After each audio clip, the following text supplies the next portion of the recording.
ఊరినే కాదు 50 రూపాయలు పెట్టి పట్టాకండి మీరు.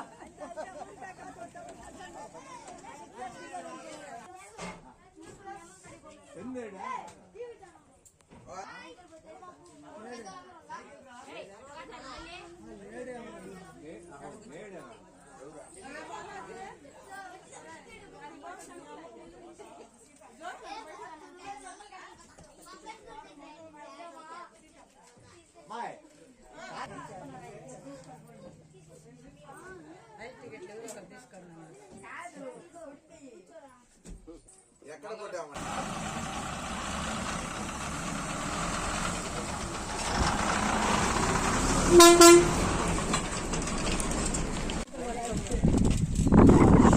ఎవరు అలాగా స్వీట్ తెచ్చేస్తారు. బస్సులో ఎక్కడ ఆడవాళ్ళకి ప్రశాంతమ్మ తల్లికి నమస్కారాలు. మా ఊరికి బస్ వేసినందుకు చాలా ఆనందంగా ఉంది.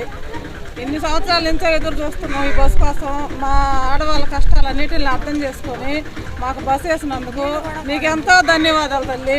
అట్లాగే మేము నీళ్ళ కోసం ఎన్నో ఇబ్బందులు పడుతున్నాం.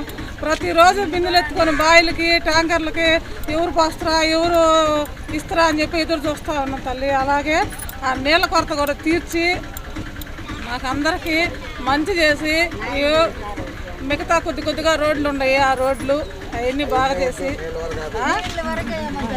కూడా మాకు ఇచ్చి మా ఆడవాళ్ళ కష్టాలను అర్థం చేసుకొని మా తల్లిగా మమ్మల్ని కరుణించి మా ఎన్నుండి నడిపించమ్మా. మేమందరం నీకు రుణపడి ఉంటాం, జీవితాంతం రుణపడి ఉంటాం.